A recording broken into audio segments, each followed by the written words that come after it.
Hello Taurus, and welcome to your mini monthly tarot reading for the month of October. I'm Jennifer with Aqua Mood.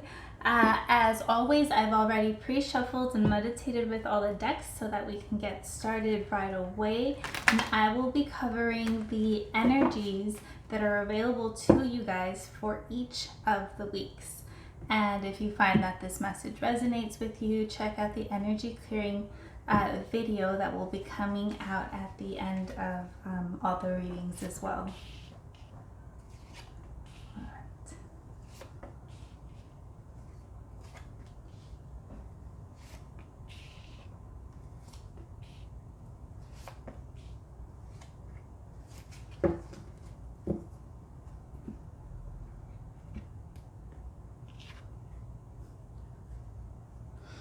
All right, Taurus, in the first week, you've got the Judgment card. And so this is going both ways. This is asking you to release judgment towards others or a certain situation, and to release judgment of yourself as well.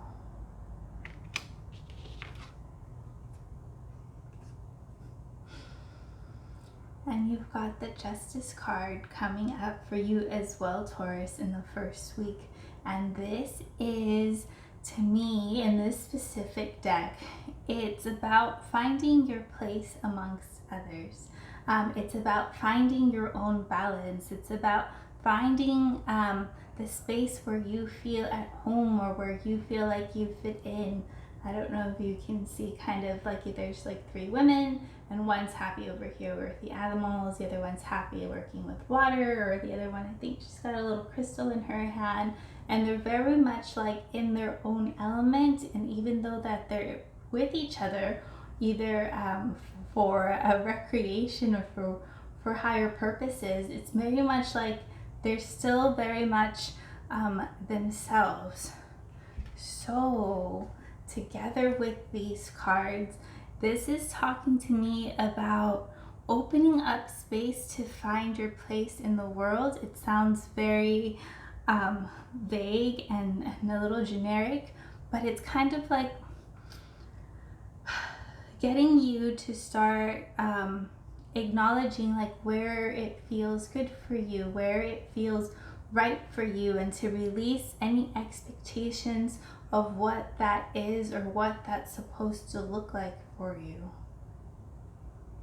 And like doing these things together is going to help bring a level of balance to your personal life. You've got the Empress coming up in the second week, and this is an energy of nurturing and caring for yourself. The Empress is both creative and nurturing, right? She nurtures her creative projects, she nurtures herself, she nurtures others, but there's also an energy of beauty. And this Taurus is, I'm noticing this bull in the back, and it's getting me to ask you guys to reclaim your beauty. Like, where have you casted your personal beauty off to the side? And can you allow yourself to shift into this Empress energy? Right? There's also like a very like sexy element to her, a very carefree element to her.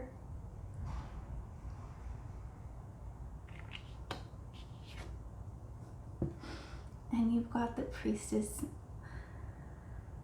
the High Priestess, I should say, coming up for you guys. And this is again asking you to tap into your intuition, to allow yourself to be surprised, to connect to your higher self for guidance.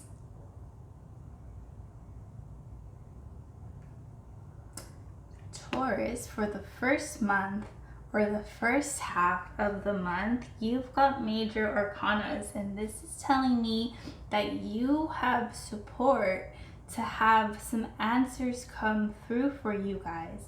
If there are big questions that you've had, areas that you wanted clarity and understanding, I would say now is the time to pose those questions to the universe so that they can start coming in, so that you can be in a space of trust, of guidance, of feeling like you fit, like you belong, all while embracing this very like creative and energy of beauty. In the third week, you've got the Five of Swords. And so this might be, and we'll get a clarifier on this, but this might be talking about something that stings, an area that stings, maybe some hurtful information coming to you in the second half of the month. And you've got the Death card, Taurus. So the Death card is not referring to actual physical death of any forms. I don't predict that kind of energy. The Death card in tarot is referring to transformation. It's referring to letting things end so that a new you can emerge. If you look very closely in this deck, it's very accurately portrayed with snake medicine, and you see the snake that is outgrowing its old skin. It is outgrowing its old self, but it has to let something go, right? That old skin, that old way of being, those old habits, whatever this is for you, for something new to emerge, for a more vibrant you to emerge. So this might be coming on the heels of something that's potentially shocking or hurtful or troublesome, that's going to trigger a shift within you.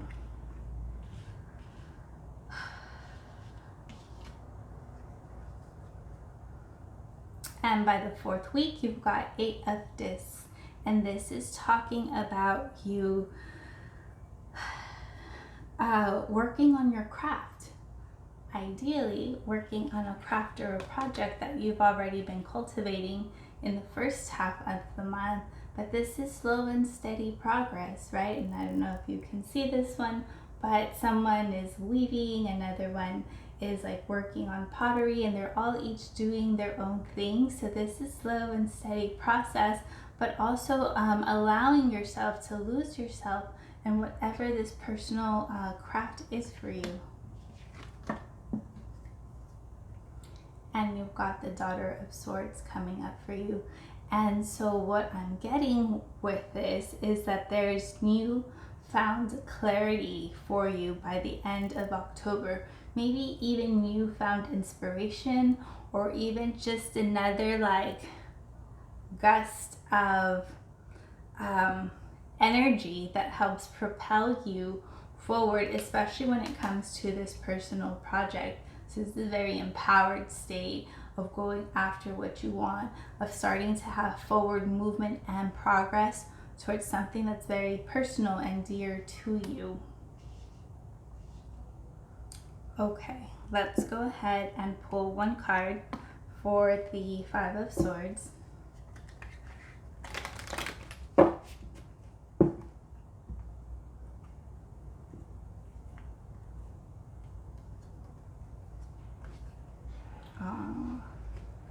You've got the Ten of Cups.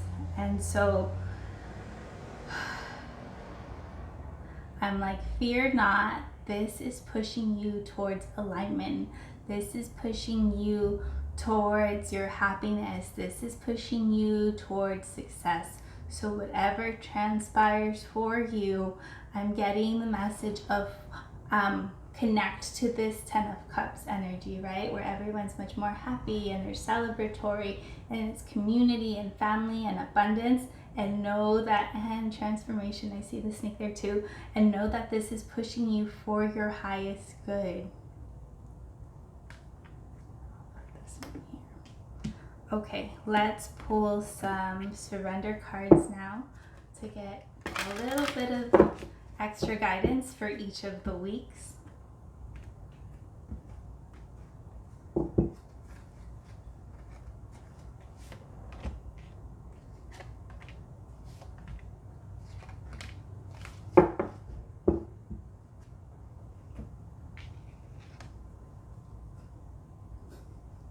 In the first week, you've got surrender obsessive thinking. If you're obsessing about a person or a situation, turn the dilemma over to spirit. Doing so will help you will help bring you clarity or even solve the problem. So yes, Taurus, definitely surrender that problem. I'm getting that whatever came to you first, or whatever this obsessive thinking is being triggered, is weighing you down. You don't have to know how to solve it, or you don't have to know all the details to it, but I would recommend, as the card says, is to hand it over to a higher power. Surrender to inner peace. Cultivate inner peace on a daily basis. In quiet, meditative moments, focus on the stillness within and enjoy this inner refuge. Others will feel your good vibes too, and your life will flow more easily. Yes, absolutely. And this is coming on the heels of this obsessive thinking, and that's why it's asking you to also make time to go within and to help silence that mind, or the monkey mind of yours as well. And in the silence as well, it helps connect you to your higher self, or makes you just more receptive to messages that your guides might be trying to give you. You've got surrender, fear of intimacy. You are ready to let love in, compassionately identify and begin to release any patterns that stop you from opening your heart. So, Taurus, I'm getting that this might be love related. The wound that still stings, the areas that still hurt, might be referring to your love life. But instead of thinking, why am I unlucky in love, or how come love doesn't work out for me, or isn't working out for me in the way that I wish, I would suggest that you start checking in with yourself. Maybe even taking inventory of your fears that are still very much active within you.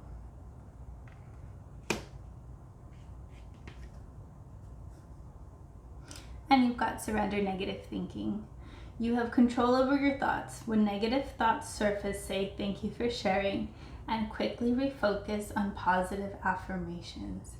All right, Taurus, I'm like, you're getting like the thinking messages threefold in your reading. So I would say getting a grip of your thoughts, getting a grip of your thought process is definitely the recurring message that's coming through for you guys, because you are being pushed into a deeper level of connection with yourself. You are being pushed into deeper alignment. But part of your own blockages is coming from your mind space.